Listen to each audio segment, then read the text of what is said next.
Hello, my name is Catherine, and I just graduated from UC Berkeley, and I'll be joining Stanford as a PhD student in the fall. In this study, my co-authors and I focused on examining the privacy and security behaviors of Android applications that come both free and paid versions in the Google Play Store. We paired a user study to understand consumer expectations of free and paid apps with real-world dynamic app analysis to learn if the behaviors of apps found in the wild actually do conform to these user expectations.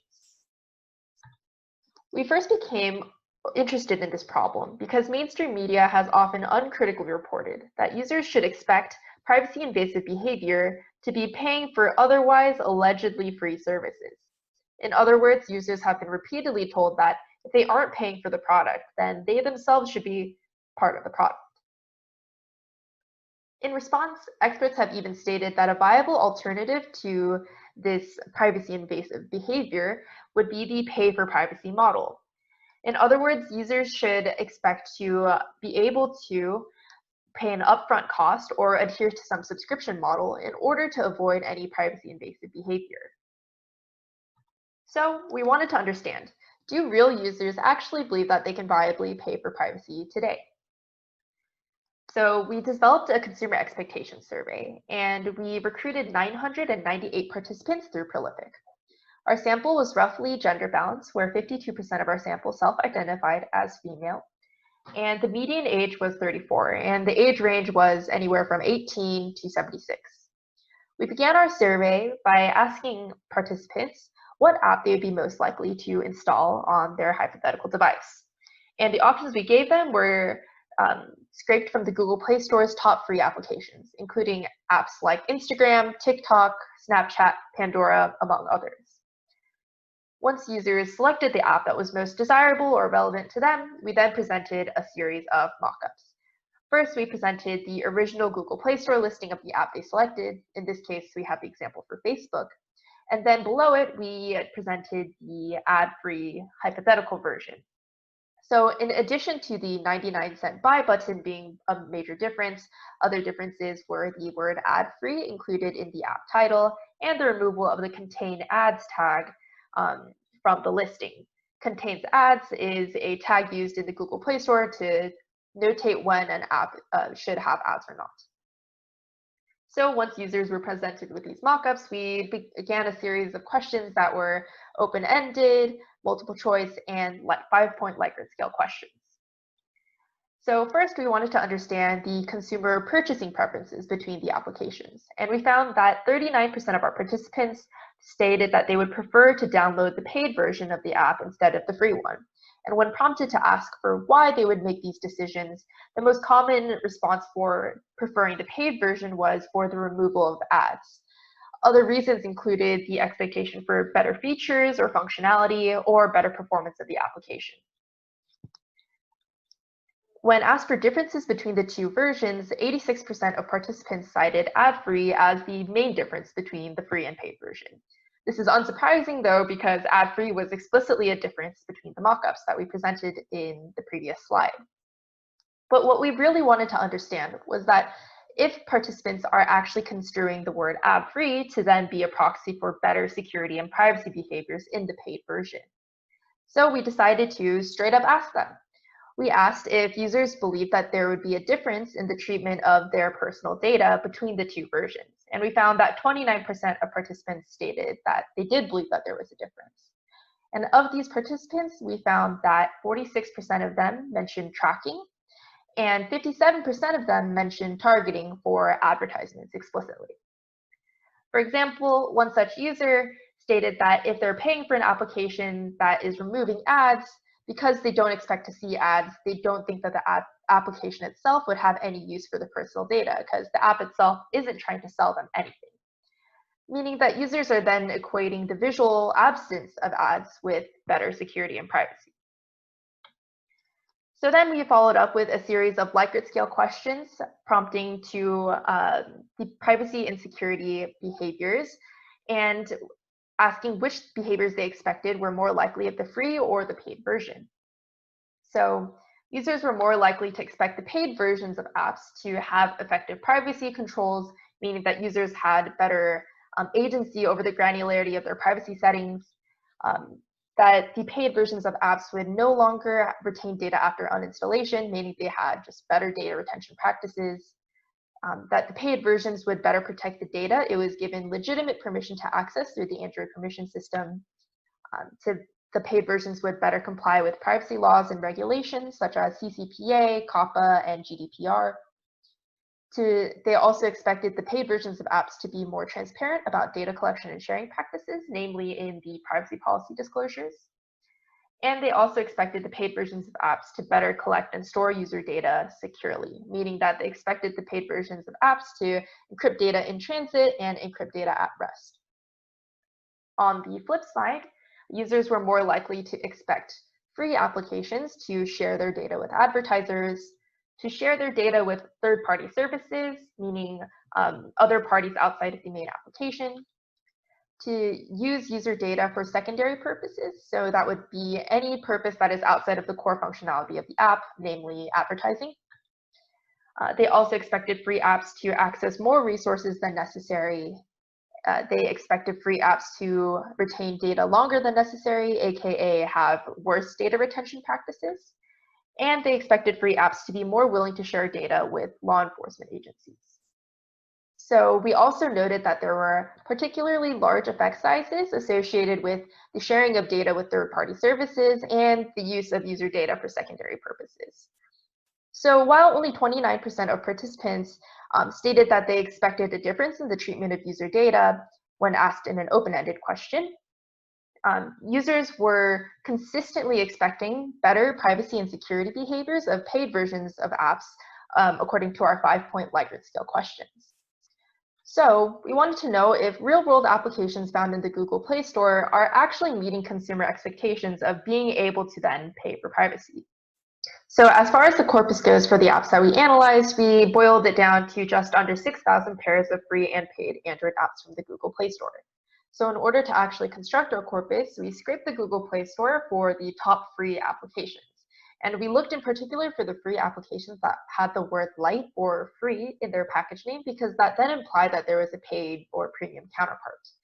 So then we used an Amazon Mechanical Turk labeling task to sort through all of the paid applications from the same developer of the free version of the app to find a one-to-one correspondence of the intended paid version of a given free application. We had to go about this in a sort of roundabout way because the Google Play Store doesn't currently have any metadata or other information linking together free and paid intended counterparts.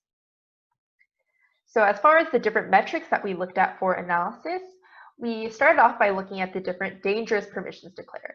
So dangerous permissions are a subset of the Android permission system that safeguard access to sensitive resources that particularly have to do with user private information or user stored data.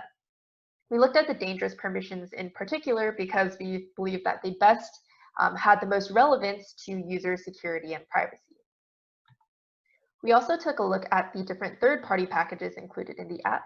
So these different third-party packages are a way for app developers to streamline the app development process and use existing libraries to implement different functionalities, use for graphics libraries, analytics, and in particular interest to us, advertising. We also took a look at the different domains that receive sensitive data. So these are going to be remote destinations that are receiving personally identifiable information, or PII, persistent identifiers that are used for user tracking. So this sensitive data is going to be different data types such as the Android advertising ID, which is a technically resettable identifier, the Android ID itself, which is a non-resettable persistent identifier, location information, among a bunch of other things. We also took a look finally at the content of the privacy policies. Privacy policy links have a designated area in the Google Play Store listing, so we want to see if there were any differences between the privacy policies of a given pair. As far as our methodology goes, for the network data transmissions, we wanted to ensure that we were downloading the free and paid versions of the applications at the same time on two identical Nexus 5X phones. We then used something called the Android Exerciser Monkey, which is an Android app UI fuzzer, to generate a sequence of inputs. these taps and swipes were then fed into the free and paid version at the same time. By controlling for the same input sequence, we were attempting to have a best effort approach at controlling for observed differences in behavior between the free and the paid versions. However, we acknowledge that this doesn't account for any UI differences that are actually there between the free and paid versions of the apps. We also want to note that because we're using a UI fuzzer that's simply randomly tapping and swiping across the phone screen, all of our results, especially for the network transmissions, are simply a lower bound because the UI fuzzer doesn't execute all of the code paths possible in the application. So just because some observation didn't make it into our network transmissions observations, that doesn't mean that that type of data transmission would never happen in practice. So overwhelmingly, what we found is that consumer expectations are not being met in practice. And let's take a look. So for the dangerous permissions, we found that there were 2,887 pairs in our corpus in which the free version declares at least one dangerous permission. This graph shows that 74% of the time, the paid version has all of the same dangerous permissions declared in the paid version as the free version. In 10% of the time, the paid versions of the applications have some of the same dangerous permissions declared. And in 16% of the time, the paid versions have none of the same dangerous permissions declared in the free version. So this isn't that surprising because the dangerous permissions also have legitimate use. But what's interesting to note here is that 16% of the time, since the free version includes dangerous permissions that the paid version doesn't, it hints at the over-permissioning that might be occurring, since if the paid version doesn't have it, these permissions were definitely not necessary for the core function of the application. Let's take a look at an example here. So this is Zombie Avengers Stickman War Z. We'll be picking on this app a little bit throughout the presentation because we found that this is the paid version, but across all of the metrics we looked at, it really didn't have any difference at all with its free version. So here we see that this app declares both access to user course and find location data. So for the third-party packages, we found that there were 5,680 pairs in which the free version included at least one third-party package bundled into the APK. And we found that 45% of the time, the paid versions had all of the same third-party packages. However, this doesn't tell us much because, as we mentioned before, third-party packages is a large overarching category that can service a lot of different needs. So we wanted to look at the third-party packages that would best serve as a proxy for user security and privacy. So in order to do that, we had to actually categorize the different third-party libraries. So to do this, we determined our categories using existing research. So based upon LibRadar's categories, we were able to find known advertising libraries. So according to LibRadar, we were able to find advertising libraries in 50% of our free apps, which is unsurprising, but surprisingly, we were able to find advertising libraries in 25% of our paid apps. And even worse, we found that 22% of the pairs shared at least one ad library, meaning that the same ad library was included in both the free and paid versions. But worst of all, we found that 4% of the paid apps actually introduced a new ad library, meaning an ad library was present in the paid version that was never included in the free version, meaning that users could even be exposed to more privacy-invasive behavior in the paid version of the application. One thing to note here, though, is that LibRadar struggles with deobfuscation, and because many third-party libraries are obfuscated when they are bundled into the application, all of these results are going to be all of the ones that we're able to find with LibRadar, but we acknowledge that there might be some that slip through the cracks.